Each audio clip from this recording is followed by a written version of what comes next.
Jesse, are you ready for rapid fire? I've been honestly waiting for rapid fire all week. I bet you have, because this is your first rapid fire of the week, I guess, isn't it? It I didn't is. even think about and it. my only. Yeah, that's true.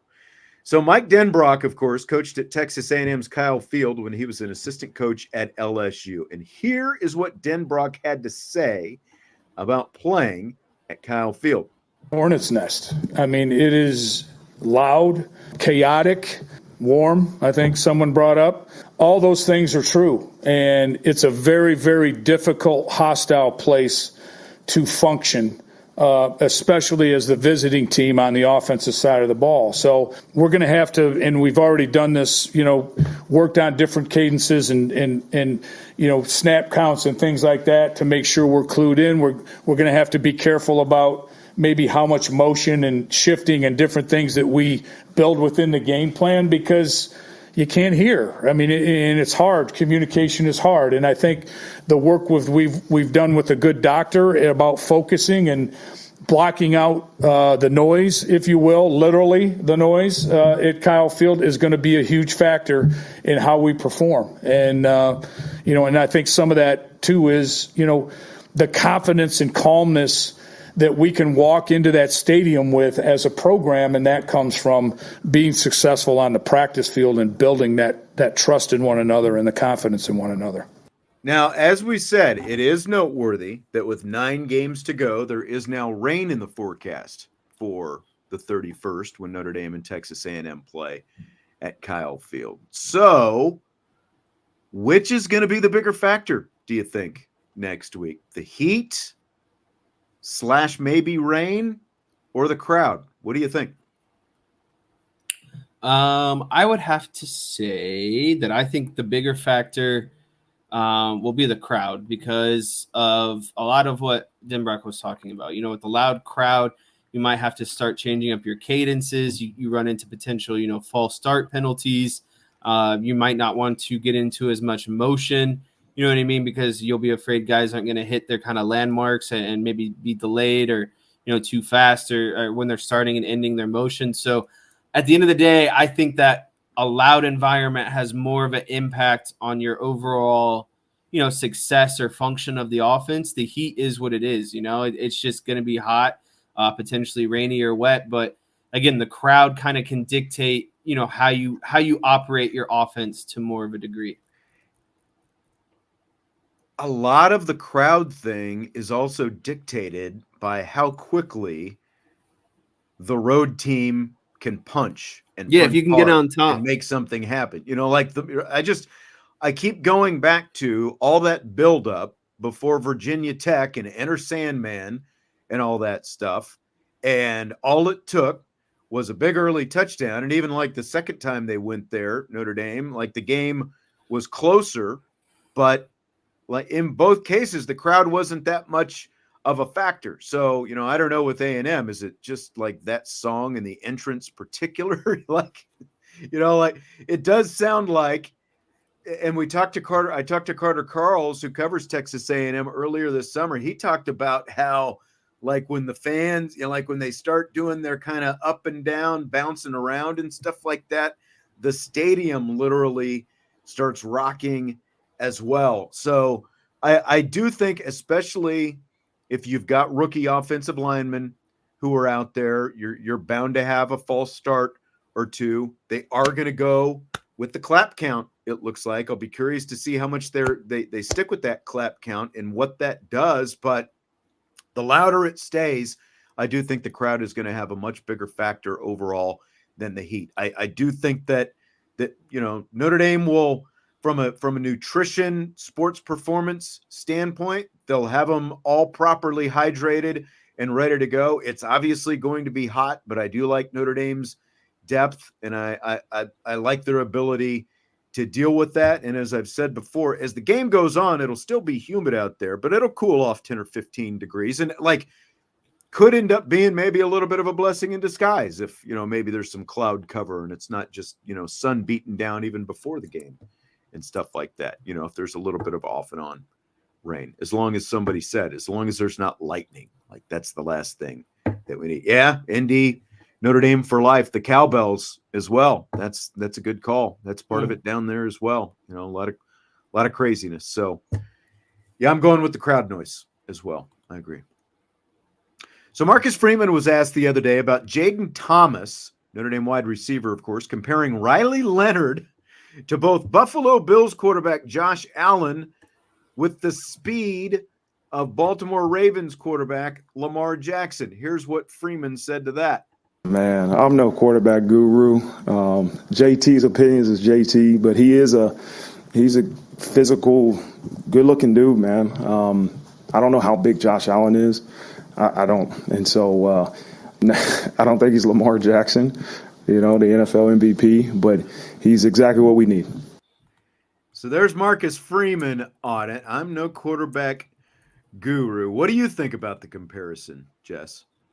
Yeah, I would say that he leans more so towards Josh Allen. I would kind of shy away from the Lamar Jackson comparison because I think there's only really one of Lamar Jackson's and he's a his unicorn. speed. That's right. Yeah, and what he can do. But I mean, Josh Allen is 6'5", 235 pounds. Riley Leonard is 6'4" and 215 pounds. So basically same height, a little bit skinnier. But I would go out to say that, you know, that Riley Leonard is actually probably a little bit more quicker and mobile and agile than Josh Allen. But I do think Josh Allen is a very, you know, comparable comparison. And I do believe, I don't think, I would say Riley Leonard's arm strength and talent probably isn't as, you know, on par with what Josh Allen can do yet. But I think, you know, a young Josh Allen, I do like that comparison for someone like Riley Leonard. I just don't think you can mix in Lamar Jackson. He's just too much of his own kind of species. I think maybe Jayden Thomas has been playing too many video games or something. You know, I don't know if that's where he got that comparison or what, but you know, Lamar Jackson is just so different. Now, I think, you know, I think the Josh Allen comparison to Riley Leonard is good when they were in college, for example, because I think like even Riley Leonard is a better passer of the football than Josh Allen. Like when Allen was only completing 50% of his passes when he was at Wyoming before he was drafted. You know, like the thing that Allen has now is that extra layer of armor. He's thicker. I think he's got, would you say, you know, around 20 or so pounds. About 20 pounds on him. But like when you know, we played the cut last week, I think, about Riley Leonard, and you know, he was talking about, do you slide or do you lower the shoulder? And his instinct is, because he's so competitive, is lower the shoulder more times than not. And so I think that mentality is definitely, you know, more in the Josh Allen range. And again, like, so, you know, like if you look at what Josh Allen is now, what is it? 6 or so years into his NFL career. I mean, obviously Josh Allen's got a big leg up, but again, I think if you look at him when they were in college, I think that's a really good comparison. Riley Leonard to Josh Allen. Lamar Jackson, just throw that out of there. Because like you said, there's nobody else. His speed isn't that speedy.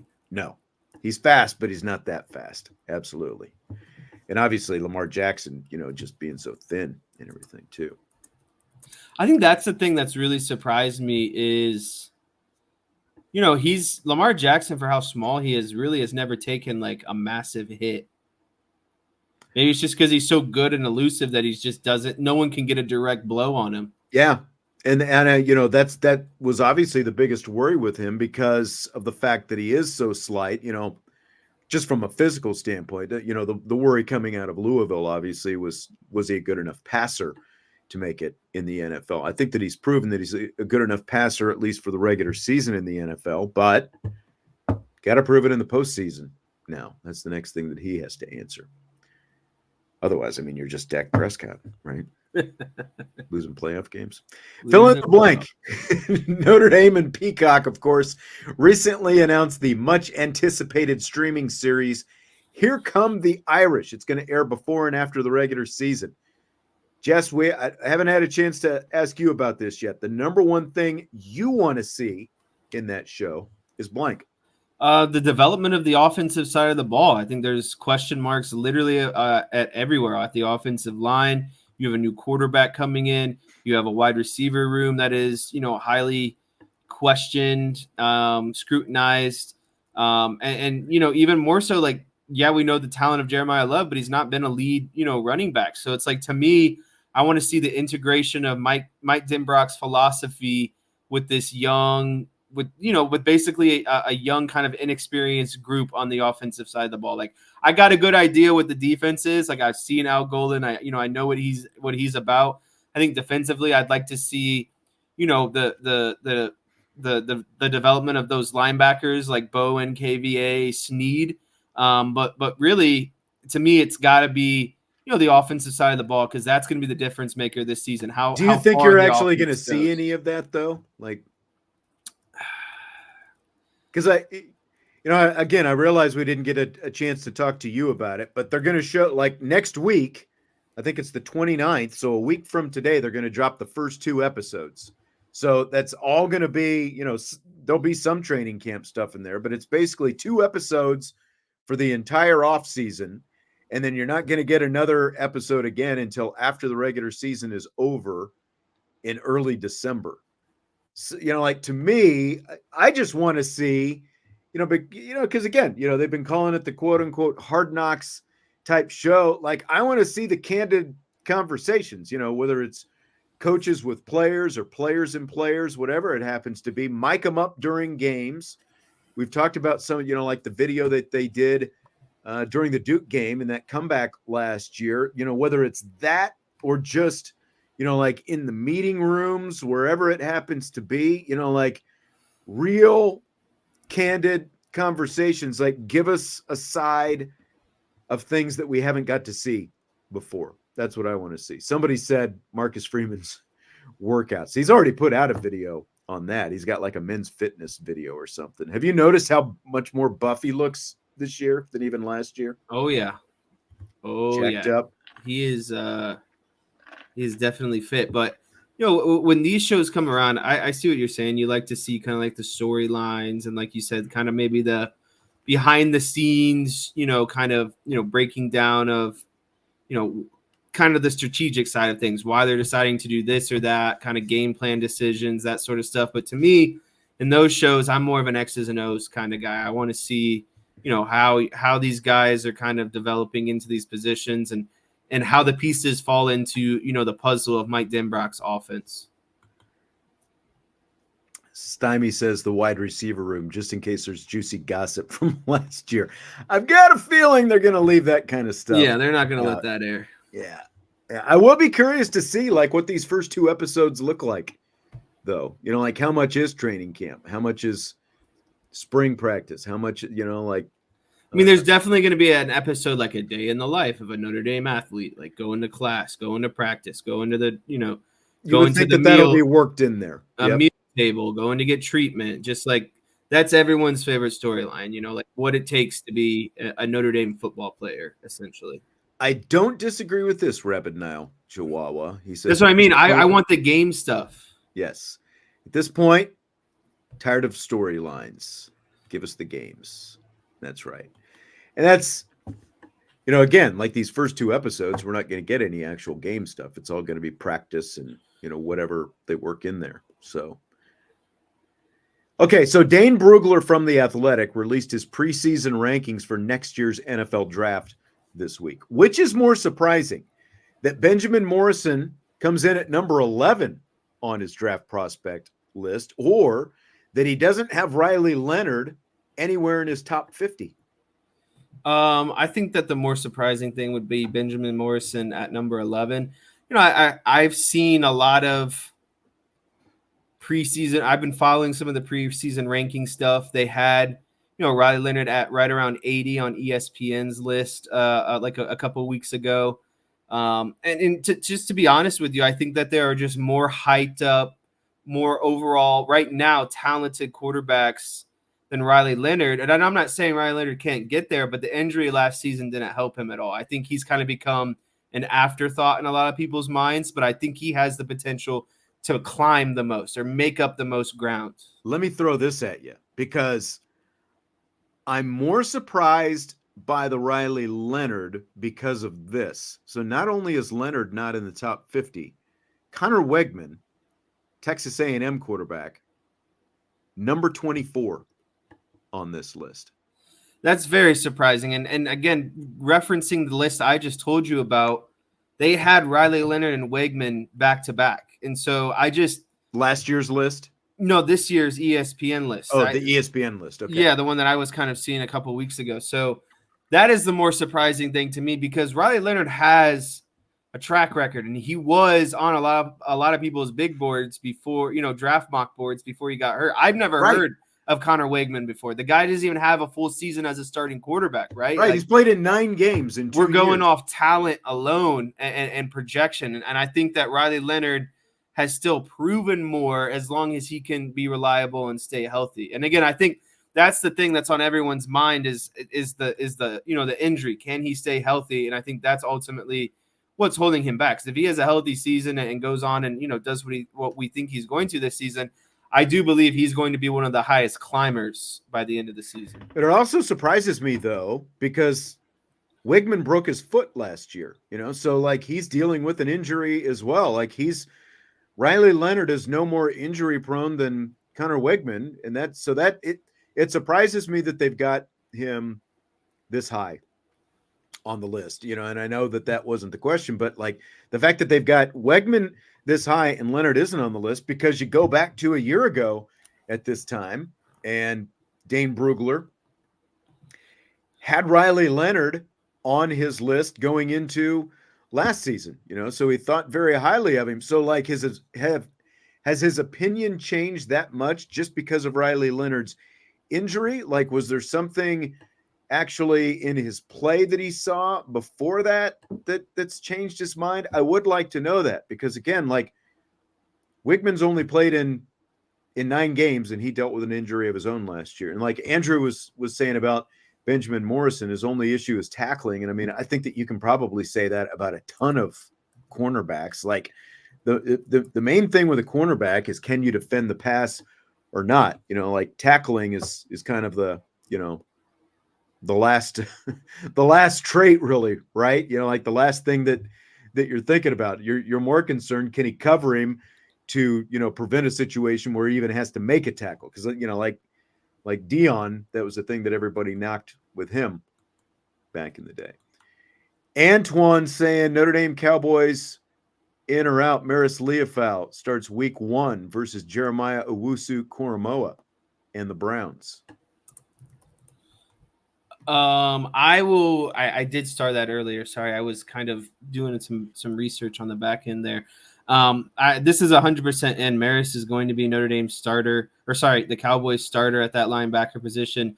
JOK actually just got a nice 4-year extension on his deal. He is, to me, one of their best defensive players because of what he did at Notre Dame, his ability to be effective in the run. And I think he's one of the best coverage linebackers in the game. And I think that's what you're going to see out of Marist too. Like, we all know that, you can gripe about his runs. He had a horrible run fit to start the preseason game, but I told you, the thing about that, he was playing against the Raiders starters right in that game. It was the Cowboys reserves against the Raiders starters. And, it was just a real quick, but he quickly redeemed himself and tackle. Had a really good fit and made a tackle in the backfield. So I told you, I'll give him a break on that one, because it was literally his first NFL run fit of his career. The nerves got to be playing a part at some point. But again, I think Marist and JOK are really kind of similar linebackers. I think JOK is better in the run game right now, but Marist is going to be really effective in coverage for the Cowboys. So Nathan Milton posted this one on the New Champions Lounge, and I thought it would be fun to throw this one in here. What song describes how you feel about the upcoming Notre Dame football season? So what's your song, Jess? Oh, man, I'm so glad that we got to this question, because I was trying to remember the name of it, and I finally was able to kind of remember it.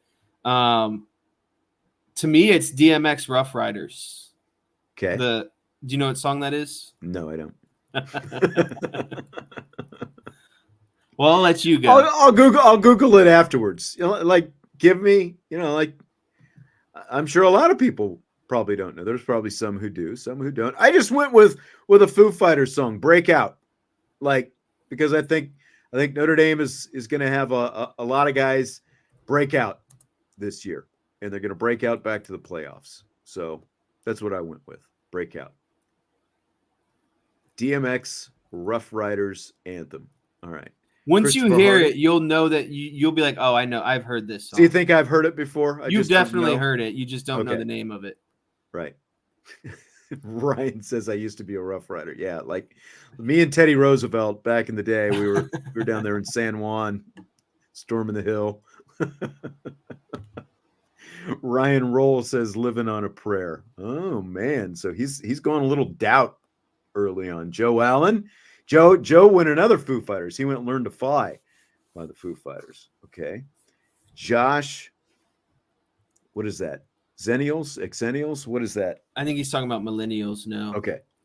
All right.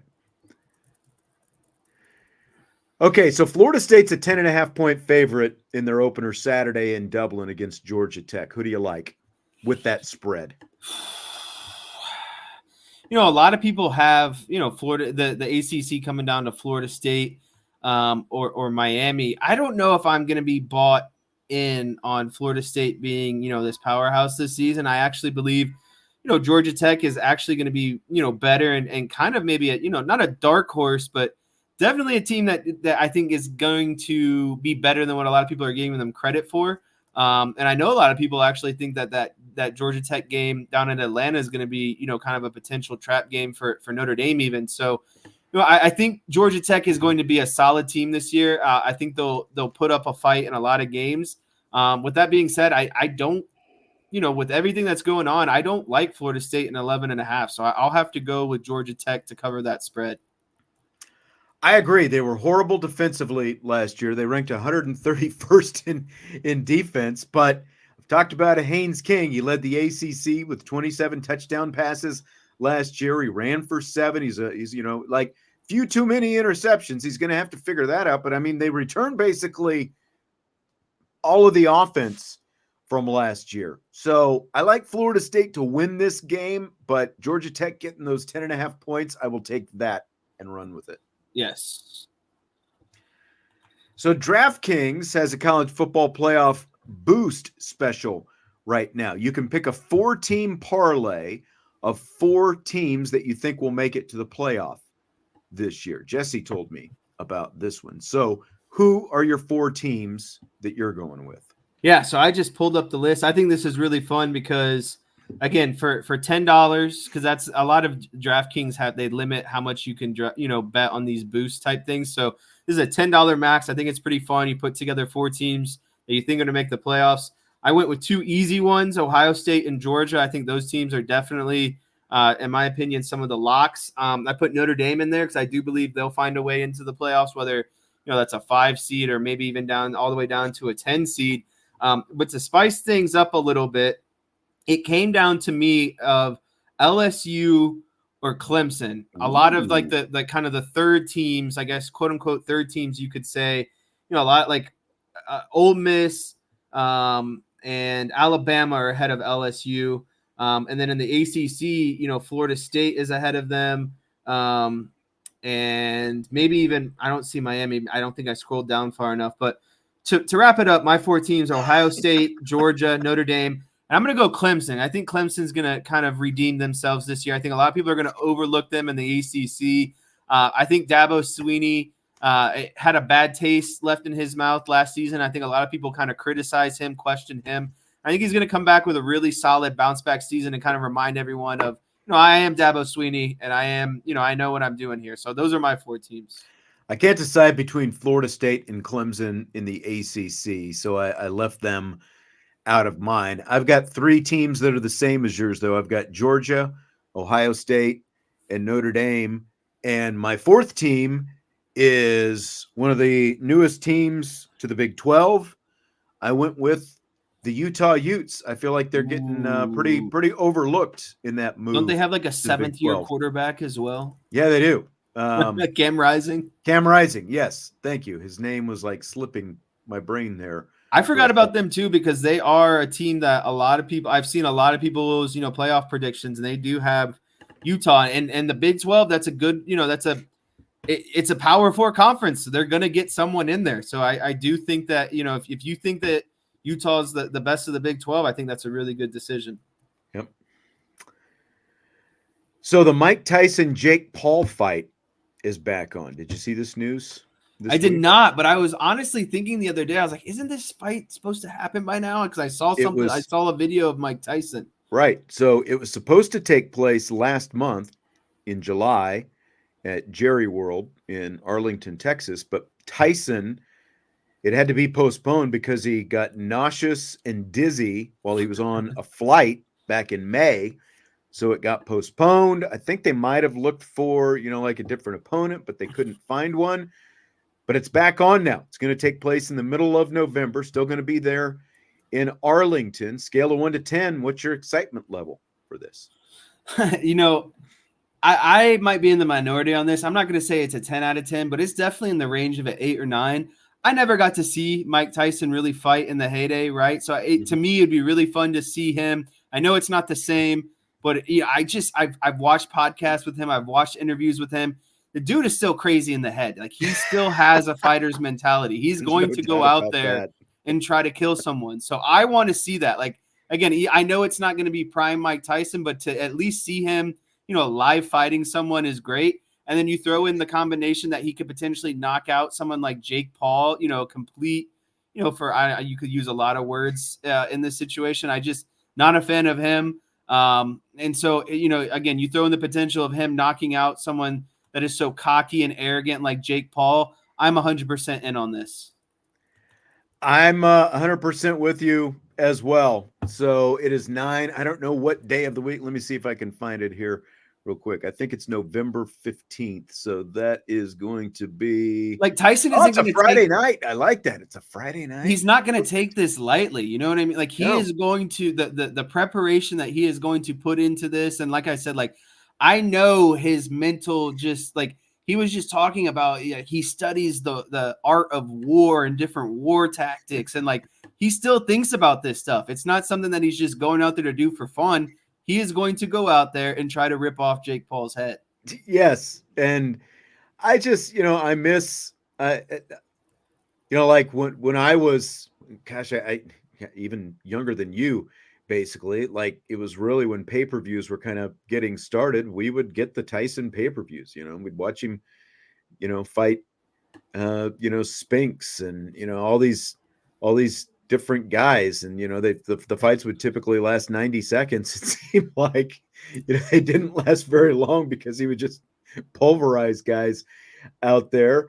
But, you know, there's really the fight game is all but gone. So like, this is the last little bit of nostalgia we can kind of go back to. And I'm very excited to see this. I don't know how long it's actually going to last, but I'm excited to see Mike Tyson go out there and fight a YouTuber and see if he can just beat him into oblivion in the middle of the ring. So fill in the blank. It's blank that Tennessee Titans quarterback Will Levis has launched the world's first mayonnaise-inspired fragrance in conjunction with Hellmann's. It's called Will Levis number 8.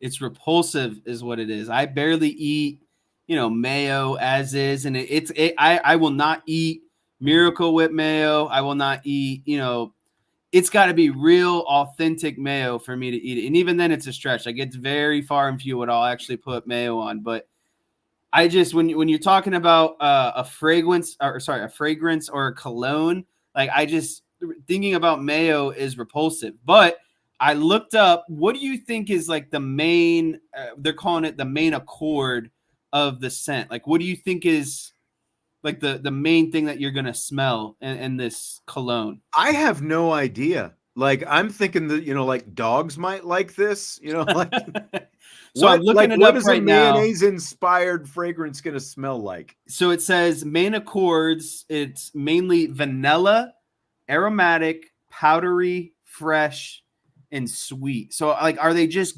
using the mayo color, you know, like that white kind of color, and relating that to a more vanilla scent? Because like, anything that smells like mayo, like I said, repulsive. Like you couldn't I convince. know. And it's like, if you're a man, are you really going to put on some mayo cologne to go out mean, and try to like woo some ladies? It might be the worst part of mayonnaise is the smell of mayonnaise. Right. You know, it's like, and you're going to spray that on yourself and that's supposed to attract people.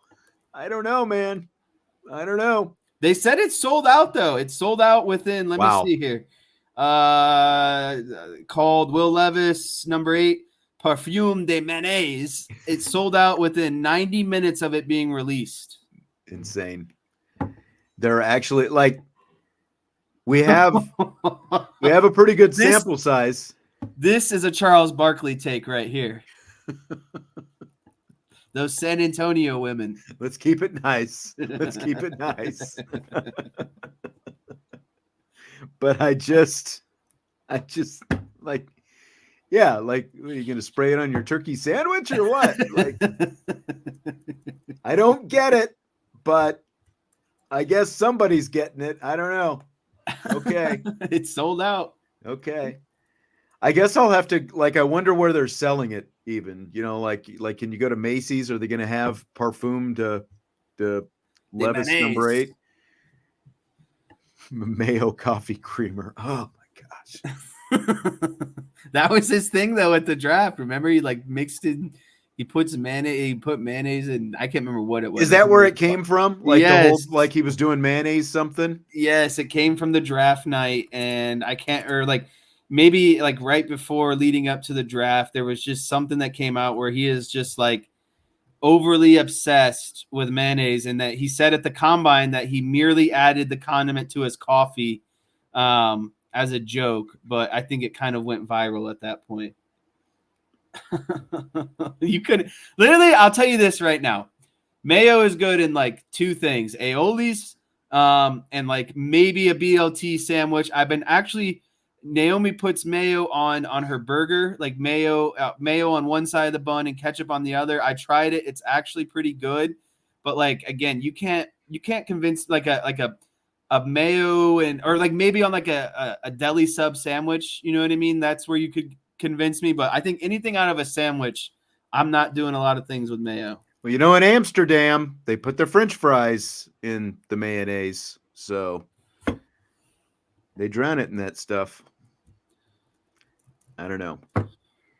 I can't. Like, I can eat it with a tuna fish sandwich. Like a little bit of mayo in there. Like if I'm doing like a tuna fish sandwich, you're probably not big on the tuna, you know, but I don't mind some tuna. Tuna fish. I'll eat Chicken a pimento salad. cheese sandwich, you know, something like that. That's as far as I can go with the mayo. And it's mostly Miracle Whip over mayo as well. Like it grosses me out when they do that the Duke's mayo bowl and they dump the over the coach's head. That just makes me sick watching that.